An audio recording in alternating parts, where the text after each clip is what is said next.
Seriously guys, I don't know what to say. If nobody's gonna speak the truth, I'm gonna speak the truth here. So just yesterday, as soon as I released a video, Tesla decided that they were gonna roll out the latest firmware to the public that has the Tesla Vision parking stack. Now, I'm not talking about the actual smart summon where you can summon your car from anywhere and the actual smart parking where it essentially just parks really quickly. I'm talking simply just the Tesla Vision for those cars without the ultrasonic sensors. And I'm gonna have to say it here because it is completely true. This software is so bad. Now, this didn't come as a complete surprise to me because I had tons of videos out there talking about the downsides of Tesla Vision and the camera placements and with hardware for not bringing any additional cameras or radar. This is especially true when it comes to the parking assist element of it, and I'll be talking more about it shortly in this video. But man, I was extremely blown away and shocked as soon as I saw the videos of it yesterday night. I really wanted to just jump out of bed and make a video for you guys, but it was just a little bit too late, so I had to hold off until today. Now, before I get into the rest of the video, I just want to reiterate that software can never really be replaced by missing hardware. There are certain circumstances where too much hardware is put in place and is not taken full advantage of, and that's where you can start removing some aspects of it. But when there is not enough of hardware pieces to begin with,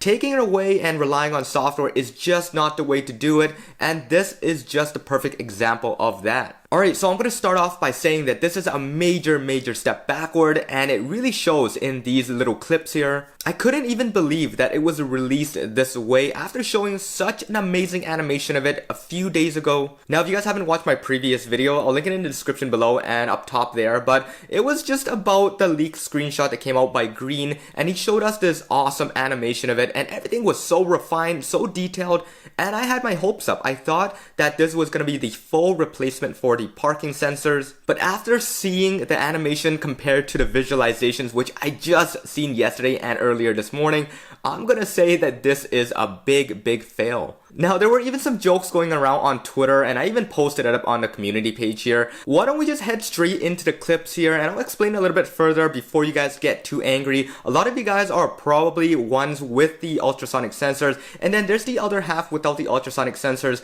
The other half without it is probably gonna be the one that really needs to focus on this video. I'm gonna try to explain as much as possible, but I don't want you guys to get too disappointed. I'm still very firm when I say that Tesla is eventually gonna put radar into the system because it cannot fully function with the way it's laid out right now in terms of the camera placements. And on top of that, hardware 4 or 4.5 is going to include newer camera system, newer radar, and it's going to be applied to Project Highland and Project Juniper. They're going to have redundancy, fail-safes in case one of the camera gets blocked off. In case any situation happens to the camera, it's going to be able to function without it. Alright, so let's go ahead and take a look at some of the clips now. So the first one here really is just of somebody backing up from a parking stall, and you notice that it just gets all wobbly. It's extremely fuzzy, wobbly, as if it doesn't know what's in front of it and to its side. Now, I know in comparison to parking sensors, you're not going to even get any of the side measurements, but I think this is kind of useless in this point. I don't really see any need for the sides to show up,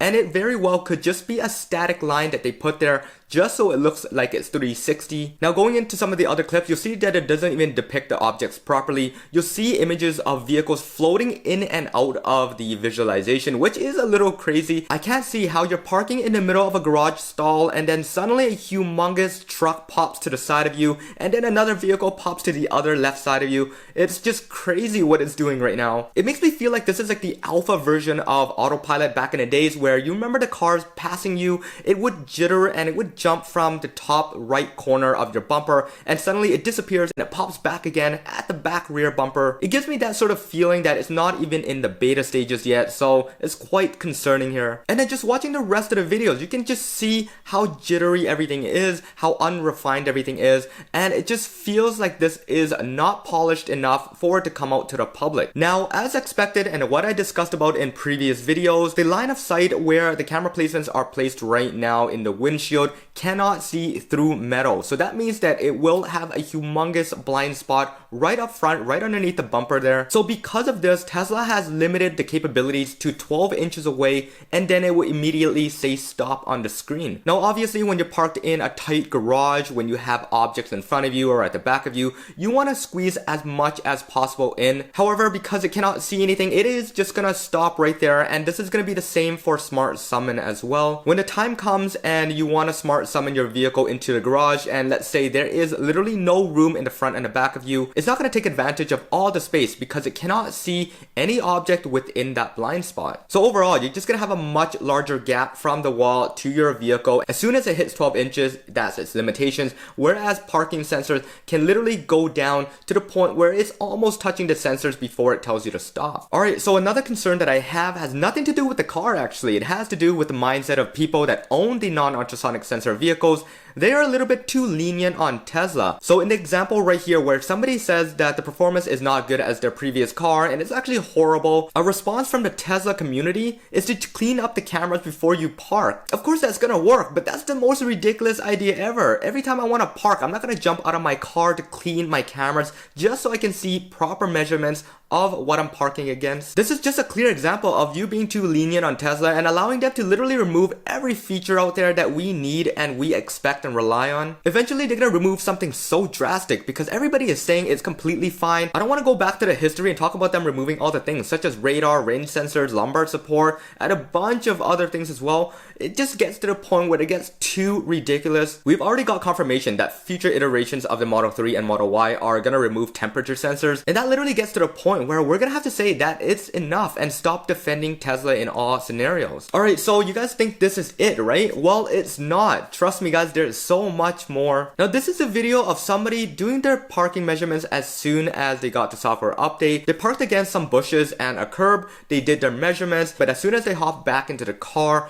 it took time before the park assist system even boots back up. The system literally says park assist is loading, and it wasn't 1 second or 2 seconds. It literally took 5 seconds or longer before it starts to see the objects in front of it. And then after all that, the park assist system literally craps out, it lags or whatever, and then it just gives an error message saying that it is no longer available. Now so far from me just scraping the Twitter timeline, I'm seeing that a majority of people are saying that these are horrible implementations of the parking sensor. This is why you guys are on this channel and watching this video, because I keep it real as possible. I'll continue to monitor everything, but I have to leave it at the fact that I am completely blown away that this was even released to begin with. This doesn't give me much expectation for vehicles without ultrasonic sensors and without hardware 4. I still feel like you guys are going to be left right in the middle here, and even though Tesla can improve on the software and the visualization, there is no replacement for physical parking sensors. You are not going to get the same reliability, the same measurements as you will with ultrasonic sensors. I do hope that Tesla at least fixes up the visualization so it doesn't wobble too much and it looks just like the animation